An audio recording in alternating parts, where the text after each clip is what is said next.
Psychologist Dr. Henry Cloud once shared an image, and if you're at home, you can see this image on your screen now, and if you're here with me in the sanctuary, you can turn to the back of your worship guide and see it on the back of your worship guide. It's a fascinating image of 4 microscopic pictures of different kinds of tears.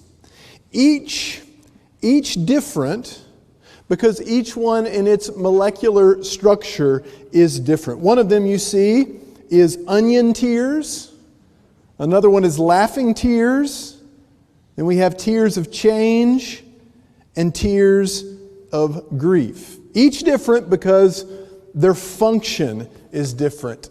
Their structure is different. Isn't that wild? It is to me.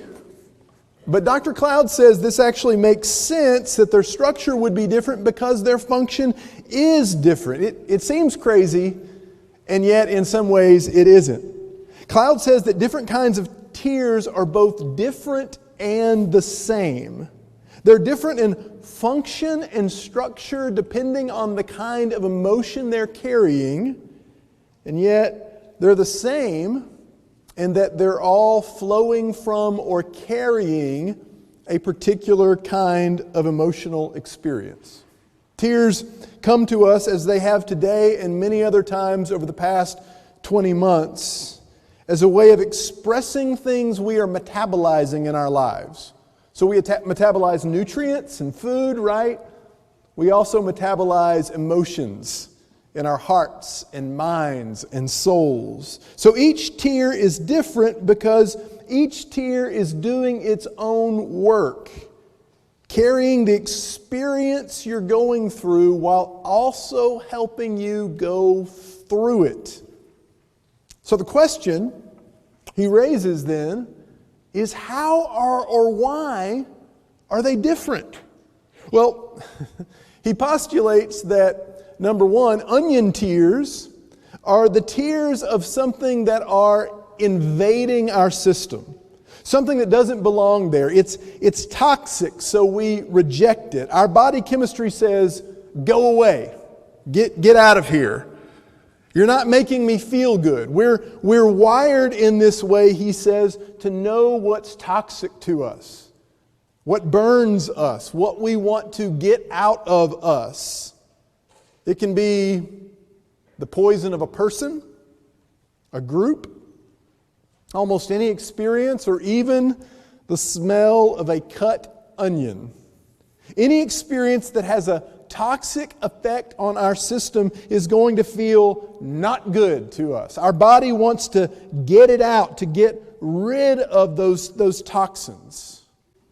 So this is a natural response. By the way, what toxins in your life might you need to cry out right now? Secondly, there are tears of change. And tears of change represent a different kind of pain. The pain rips at us in different ways as it pushes up against the patterns and structures that we're trusting in to hold us intact in our lives. The ways we're doing life. The maps that we formed in our life for negotiating ourselves and the ways that we engage others. Change means we have to take in new data, new information, new ways of being. The old frames and walls are ripped out of our older buildings as we begin trying to remodel the houses of our lives. If you've ever been through a remodeling effort, you may know what this is like. You know what it's like unless you have somebody like Ken Personette doing it for you, because you've been through this in your own home where it's dusty and it's messy and it becomes loud and painful, and sometimes you get out of sorts because you can't figure out where anything goes or even what to do with the things you used to know what to do with. Does any of this sound familiar? Change can be daunting and disturbing and difficult. And at the same time, it can also stretch you in new ways, forming in you new abilities and capabilities, bringing you to new heights as these new muscles for adaptation are formed in you, things that weren't seen before. Does any of this sound familiar? Have you experienced anything like this over the past 12 to 20 months? Change can be both incredibly painful and incredibly good. Because change is a basic component of growth. We cannot grow without change, and we cannot change without growing pains. And so we might wonder, what kind of painful change do you need to lean into right now with an openness and a readiness for tears to do their work? Cloud also gives us a picture of laughing tears, which are probably our favorite. Because what is laughter but a spontaneous expression of joy and gratitude and goodness? You're taking in some kind of positive experience or emotion or even a joke that makes your life seem a little bit lighter, at least for a moment. Your body releases the energy of that joy, and the tears are carrying that message with them. Another interesting tidbit about tears, by the way, is that they can release a chemical from our body that is known to cause depression, internally lightening our load. So tears, although we don't always give ourselves permission for them, are good for us. The energy they release is your body letting go. And so it's good for us to embrace them, to embrace the tears from toxicity, to embrace the tears from change, to embrace tears from laughter, and to especially embrace the tears of grief, which can be an incredibly healing emotion if we'll allow ourselves to fully enter into it. Grief says that you have lost something that you were attached to, something you were invested in, something you depended on, and most often something or someone that you loved. Dr. Cloud says the message often implicit in tears of grief is, it's gone. I have to let it go. These tears are doing important work. They are taking the pain of letting go from our system. They are helping you value the person or the thing that you have lost. They are reinforcing the power of love, reminding us never to forget the importance of that person or that investment that we've made with our heart. While at the same time, they are making space for new investments, creating room for you to bring about new things, for life to bring some new investment of heart into your heart. And Dr. Cloud says that this dance of valuing the past and holding on to what is good from it while also making room for our heart's next chapter is some of the best work of grief. And so I wonder, after this season of so much loss in so many ways, what do you need to name? What loss do you need to name so that grief can do its healing work in you? What I really want us to do and to experience today is that the act of grieving, of fully entering into the grieving process over things little and large that we've lost, is a gift from God. A gift from God. God has wired us up for grief because God has wired us up for love. And the act of entering fully into our grief is a gift from God given to us to help us process the love and the other significant losses in our lives. It is as healing as it is uncomfortable because of the way it unravels us. And by the way, grief's unraveling of us is also a holy process. This is why I begin every funeral or memorial service that I officiate with a word of permission or invitation to grieve. You've probably heard this before. Where there is grief, there is God. Where there is God, there is grace. Where there is grace, there is gratitude. Please know that every emotion you're feeling right now The joy and the sadness, the laughter and the tears, it all belongs. God and your loved ones are honored by all of it. And I do this because many humans and many Christians do not give themselves permission to grieve and to grieve fully. How many of you have noticed you or someone you love in a time of grief minimizing or sidestepping the grief? Miriam Greenspan has said there is a spiritual bypassing that some people do in times of grief. They use religion or faith to numb out to their grief. Oh, it's painful. But I know other people have it worse. Yes. And no. Stop it. Yes, other people do go through hard things every single day, but you've got to take a minute to stop comparing your hard things to other people's hard things and just be present to the pain and the loss that you are feeling right now. God wants you to experience the holy gift of grief. Don't minimize it. How many times have you heard yourself or someone else say in the wake of losing a loved one, well, I'm sad, but I know I really shouldn't be because I know where they are? Yes, you do know where they are. And one of the places they are is not with you. Not with you. We can celebrate the hope that we have for our loved ones and ourselves in Jesus, while also simultaneously lament the loss of losing them. Both are healing and both are holy. We need to have permission to do this. We need to give ourselves permission to do this because so often, for so many different reasons, we don't have the gift that the Israelites in Deuteronomy chapter 34 were given in the midst of their grief. See, what we see here in Deuteronomy chapter 34 in the passage Connie read a moment ago is that in the wake of losing one of the greatest leaders and loved ones in their history, these people weren't just given permission to grieve, but an expectation to grieve. The expectation for grieving then actually created the space for them to fully enter into the holy process of grief. A space that was absolutely necessary for them to move forward in holy and healing ways. Did you notice that after Moses died, they didn't just grieve, they didn't just grieve for a day or a moment or two, but they grieved for 30 days? Did you see that?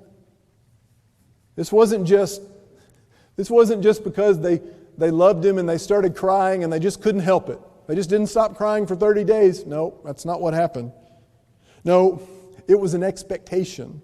In Deuteronomy 34, these Hebrews didn't need permission to grieve because it was baked into their ritual and practice. It was expected. Now we know a little bit about this in slivers. We know a little bit about feeling permission to grieve at funerals or memorial services. We're okay maybe crying or feeling the freedom to fall apart a little bit in those moments because it's expected. It's okay, not for too long, but in those moments it's okay, we think.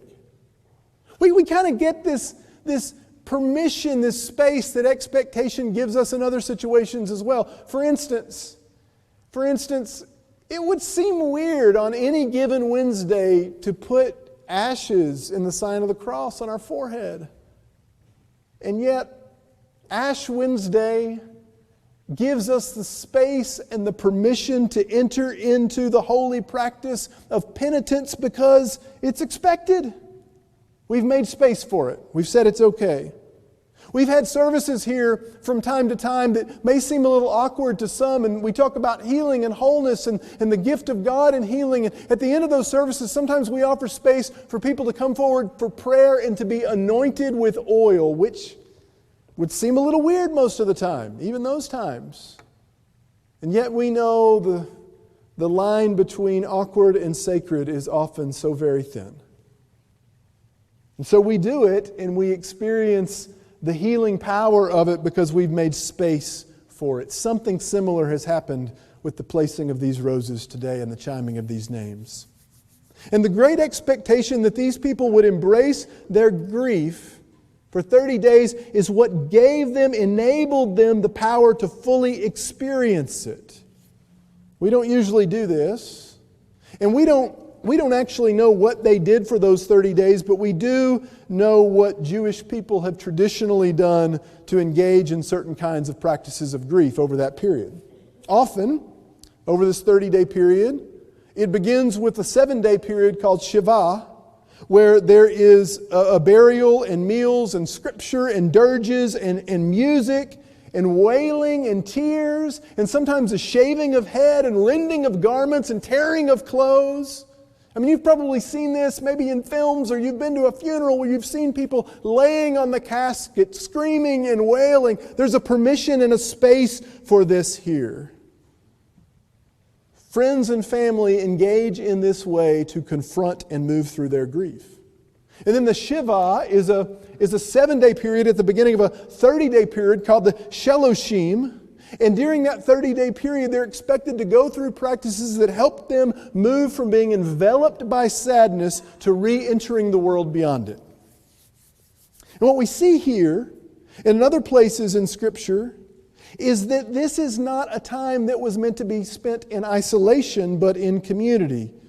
Something that we so desperately need to, but we don't often give ourselves permission for. Actually, Henry Cloud closed his little post about the tears with this kind of odd observation. I thought this was interesting.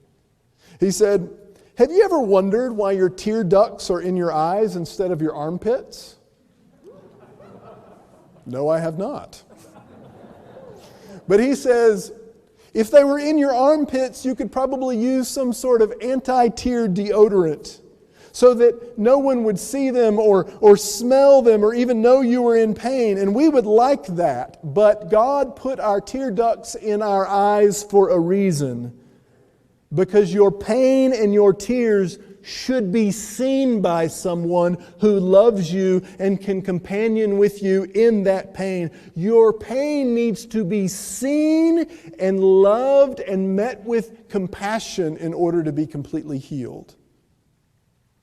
This is something we see happening in Scripture in places like this and in science as well.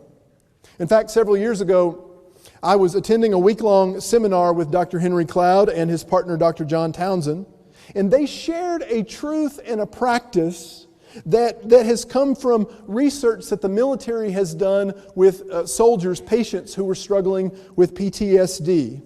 And they are finding through this research that it is also a practice that can be powerfully healing for us as well as we deal with the suffering and the pain and the trauma and the loss in our own lives. And what they shared is, and I know I'll botch this a little bit because I'm not a psychologist or a neuroscientist, but what they shared is that what sometimes happens when we're going through, when we've gone through a trauma or a significant grief or some sort of significant painful experience is that the experience gets stuck in the neural pathways of our brain. And it gets stuck between present experience and memory. It never moves from present experience completely into memory. So here's what that can look like, if you were wondering. Let's say you have a soldier who served in Afghanistan or Iraq or somewhere like that. And they've come home, and there's someone who's struggling with PTSD. And they're walking down the streets of Seattle or Kansas City or New York, and all of a sudden there's a car that backfires. And as soon as that car backfires, they hit the deck. Not just with their body, but with their emotions and their mind and their memory. They go back to that place as if what was happening back there and then is happening right here and now to them. The car backfired. It was as if a bomb was going off or they were under gunfire in that very moment. It was as if it was happening presently, as a present experience. And this can be true in our lives, they've found, with smaller traumas as well. It's much harder to pick up on with the smaller ones. But what they're finding is there is a practice in therapy that you can go through that will help those moments that are stuck become unstuck and move from present experience into memory. And here's what that looks like. They share about that experience with an empathetic listener who understands them and communicates love and understanding to them. Not a advice-giving listener, not someone like Job's friends who tell them what they should be feeling or what they should be doing or how they should be working through it, but a person who sits there knowingly and empathetically and takes it in and listens with them and understands that experience and gives them love and compassion. And then in the midst of being understood, this is what happens next. They weep. They cry. Tears of pain and grief and suffering. And once they do, the experience moves from present into memory. It doesn't go away. They remember it. It's a part of them. But the power and the space that it's been taking up in their lives begins to dissipate. This works for soldiers struggling with PTSD, and it can work for us as well because it points us to something holy and healing. Now, there's usually more than one trauma in our lives. We've been talking about accumulation through this series. Usually there's more than one grief, there's more than one trauma, there's more than one experience that is accumulated in our mind, in our memory, in our soul. So the process doesn't just start with the sharing of it, but it actually starts with the creation of a loss inventory. And what they invite you to do is to basically go from your very earliest memory of life as a child and begin to name in a loss inventory traumas, losses, and griefs that you have experienced.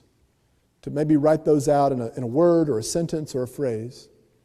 And you go through each one until you get to the present moment. When I did this, I had about 40 of them. Okay? And then what they do after they make that loss inventory is that experience I described for you a minute ago, they find an empathetic listener and they go through them one, it may not in the same day, probably not in the same day, one at a time. They work through the loss inventory. And we have to give ourselves permission for this kind of practice as well. We eventually have to find others that will help us with this, like Stephen ministers, folks who handed out our roses that are going to offer an opportunity for prayer for us later, like counselors, trusted mentors, knowing and truly empathetic loved ones. Now, there's a skill to this that can make it even better or worse. But before we do that, we've got to name and acknowledge our losses. And that is what I want to invite you to begin doing right now. There's a litany of lament in our worship guide. And we're going to do this together as a way of getting us thinking about those things that we've lost over the last, really, 20 months. We need to name and to grieve those losses. It can be so healing. And so what we've done, so at the beginning of this service, we've named and chimed the names of loved ones we've lost. And that is so significant. And there are other things we've lost too, haven't we? Experiences, graduation celebrations, parties, relationships, jobs, dreams, finances, routines, mental health, stability, worship experiences, vacations we were looking forward to, time with people we loved. We've lost and we've lost and we've lost and we've lost over these past 20 months. And what I want you to know is that grieving well can create a pathway to renewal. We need to name and grieve those losses. So what we're going to do is we're going to enter into this litany of lament together. It's not the one we've already done, it's this next one. And then what you'll notice is that in the middle of it there's space for you to name your losses. So when we enter into that space, there's going to be a few moments where music's playing, and I just want to invite you to take that moment to name some of the things. And you could go back to birth if you wanted to, but right now I'm thinking about the last 20 months. Some of the things you've lost. Make a loss inventory. And then when the music stops, we'll finish the litany with a word of hope and then continue to worship, being guided by our song of response. So please join with me in this holy space as we say together this litany of lament. God, our hearts are weary, broken, and sad. Sorrow follows us. Pain travels with us on the road. Sickness fills our homes and hospitals. Healthcare workers and first responders are weary and exhausted as suffering and death have become daily realities. Families and friends mourn. Relationships are strained or broken. Ways of life are forever changed. We have limited ourselves from human touches, from hugs or handshakes, from unmasked smiles. We have missed milestone celebrations, vacations, and dinner conversations with friends. Our schedules have shifted. Our travel has been limited. Our meetings happen on screens. Some of us feel covered under a shade of darkness. Depression, anxiety, distress, and sorrow have become constant companions. We remember what is missing, what has been altered, the things longed for. We pause now to name our losses, to acknowledge our anger, our fatigue, our sadness, or our fear. May the naming of our losses rise to you as prayer, O God. During this moment of silence, guided by music as well, please take this space to name your losses as they come to you.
Please join me as we finish this litany together.